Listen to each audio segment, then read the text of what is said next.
अस्सलामु अलैकुम दोस्तों, कैसे हो? उम्मीद है कि सब खैरियत से होंगे। अल्लाह आप लोगों को ऐसी खुश रखे। 7 संदूकों में भरकर दफन कर दो नफरतें। आज इंसान को मोहब्बत की जरूरत है बहुत। मेरे प्यारे भाइयों और बहनों, चूंकि पूरे हिंदुस्तान में, पूरे भारत में आजकल रामायण की बात हो रही है, क्योंकि एक फिल्म आदि पुरुष आई है जिससे हमारे हिंदू भाई बहनों को बहुत हर्ट हुआ है। पूरी कहानी, पूरी स्टोरी बदल दी गई है। सड़क छाप और छपरी डायलॉग जो है बुलवाए गए हैं, जिनको हमारे हिंदू भाई भगवान मानते हैं, उनकी जबान से। तो काफी पूरे भारत में उस फिल्मों को लेकर आक्रोश है। वो बनाने गए थे कुछ और बन गई कुछ और। जैसे मराठी में एक कहावत है कि करायला गेले काय अनवर्ती झाले पाए। बहरहाल उस पर बात नहीं करनी, वो तो मैंने कल एक वीडियो बना दी। एक बहुत पुरानी बात मैं आप लोगों के साथ शेयर करना चाहता हूं कि जो पुरानी रामायण है, जो कि उस वक्त आज से 25-30 साल पहले की बात है, पूरे हिंदुस्तान ने देखी। चाहे वो हिंदू हो या मुसलमान हो, सब ने देखी। उंगली पर गिनती जैसे लोग होंगे जिन्होंने नहीं देखी होंगे। बहुत कम लोग होंगे जिन्होंने ये रामायण उस वक्त नहीं देखी होगी। मैं मेरी बात आपको बताऊं, यानी मेरा अपना मैं आपके साथ शेयर करता हूं कि मैं खुद उस वक्त मदरसे में पढ़ता था। मदरसे के जमाने में, यानी पढ़ाई के जमाने में, मैंने ये रामायण पूरी देखी है। ये उस वक्त शायद हर हफ्ते शनिचर या इतवार को आया करती थी दूरदर्शन पर, और मैंने एक बार नहीं 2 बार देखी है। क्योंकि सिर्फ मैं नहीं, मेरे साथ और भी मदरसे के बच्चे क्लास छोड़कर, यानी डंडी मारकर रामायण देखने जाते थे। उस वक्त बहुत कम लोगों के घर में टीवी होता था। हमने और हमारे मदरसे के बच्चों ने एक हिंदू के घर में बैठकर पूरी रामायण देखी है। उस वक्त हिंदू मुस्लिम सब मिलकर देखते थे, और उस हिंदू भाई का पूरा घर भरा रहता था। उसमें तो आधे लोग टोपी वाले होते थे। उस वक्त हिंदू मुस्लिम नहीं थे, कट्टरता नहीं थी। सिर्फ इतना पता था कि ये हिंदू है, हम मुसलमान हैं, लेकिन हम अलग अलग है, हम एक दूसरे के लिए खतरा है, ये सोच भी नहीं आती थी, ना हमारे दिमागों में, ना उन लोगों के दिमाग में। और फिर जब ये रामायण पूरी हो गई तो फिर गली गली मोहल्लों में वो वीसीआर और टीवी लगाकर पूरे मोहल्ले को जमा करके वो रामायण बताई जाती थी।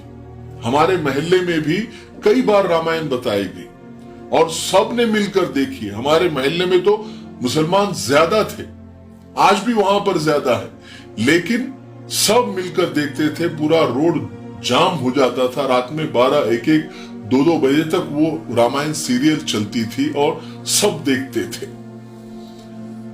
सच में किसी ने क्या खूब कहा है कि अब तो कोई मजहब ऐसा चलाया जाए जिसमें इंसान को इंसान बनाया जाए।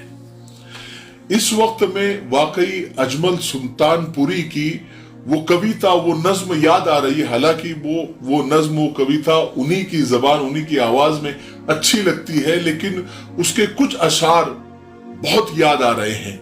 वो मैं आपको शॉर्टकट में सुनाता हूं।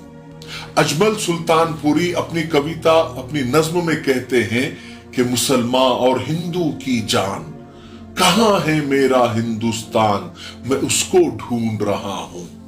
वो उर्दू गजले, हिंदी गीत, कहीं वो प्यार, कहीं वो प्रीत, पहाड़ी झरनों के संगीत, देहाती लहरा पूर्वी दान, मैं उसको ढूंढ रहा हूं। जहां के कृष्ण, जहां के राम, जहां की शाम सलोनी शाम, जहां की सुबह बनारस धाम, जहां भगवान करे स्नान, मैं उसको ढूंढ रहा हूं।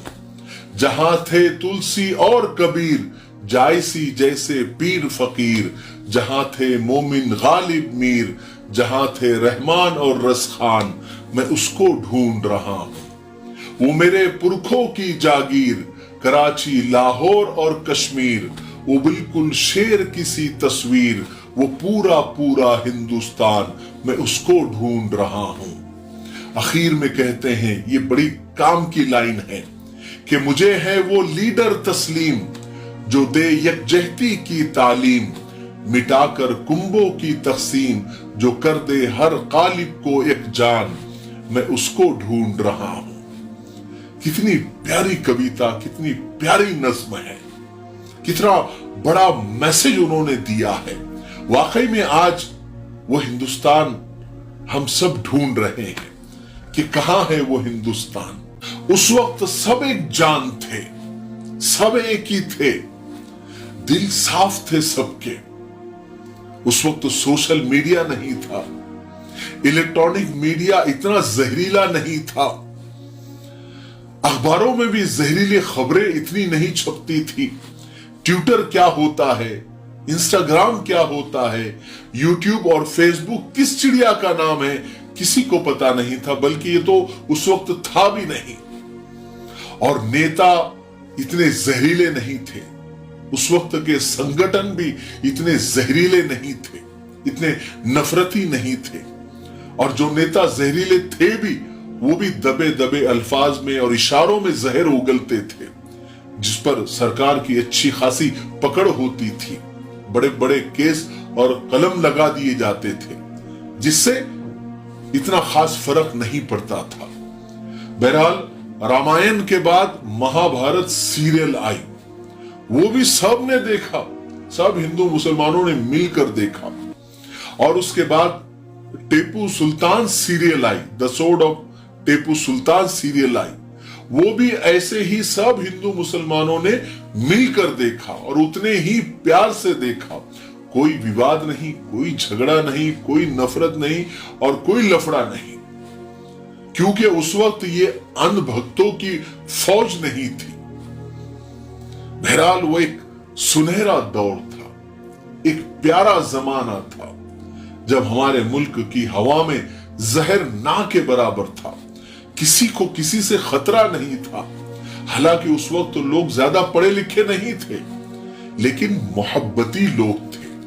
और एक हैरत की बात आपको बताऊं, उस वक्त हिंदू मुसलमानों में इतनी एकता थी, इतनी मोहब्बत थी कि जब किसी हिंदू फैमिली में कोई बच्चा बीमार हो जाता था, तो वो फैमिली अपने बीमार बच्चे को लेकर मस्जिद के बाहर नमाजियों का इंतजार और नमाज खत्म होने का इंतजार करते थे। फिर नमाजी मस्जिद से बाहर निकलते थे और उस बच्चे पर दम कर देते थे, और अल्लाह उस बच्चे को बीमारी से शिफा दे देता था। ये वीडियो जो आपको बाजू में नजर आ रहा है, ऐसा नजारा अक्सर मस्जिदों के सामने नजर आता था। मगर अब हालात बदल गए, बदल क्या, बदल दिए गए और बदले जा रहे हैं। नफरत की हवा तेज तेज हवाएं चल रही है, हर दिल में नफरत घोली जा रही है, हिंदू और मुसलमान को अलग अलग किया जा रहा है और एक दूसरे के लिए खतरा बताया जा रहा है।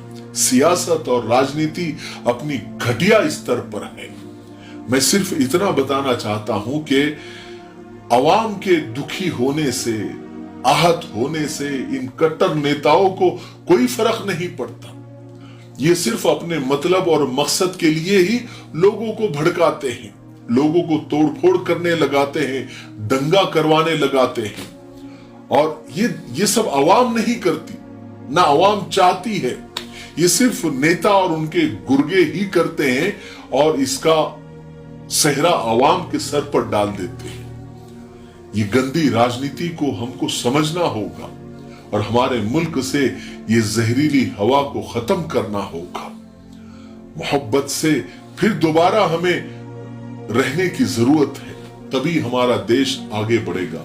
वरना ये नफरती लोग और ये कट्टर लोग, चाहे किसी भी मजहब के हो, ये हमारे देश को एक दिन बर्बाद कर देंगे। तो बचा लो अपने देश को इन नफरती लोगों से, इन कट्टर लोगों से। मुझे उम्मीद है कि आज की वीडियो से और मेरा अपना पर्सनल जो एक्सपीरियंस था, जो हमने जो देखा था, वो आपके सामने रख दिया। मुझे उम्मीद है कि आज की वीडियो आपको अच्छी लगी होगी। तब तक मेरे लिए, पूरी उम्मत के लिए, पूरी इंसानियत, पूरी मानवता के लिए और हमारे प्यारे मुल्क भारत के लिए, यहाँ की अमन शांति, तरक्की, उन्नति के लिए खूब दुआएं करते रहे। अस्सलाम वालेकुम व रहमतुल्लाहि व बरकातहू।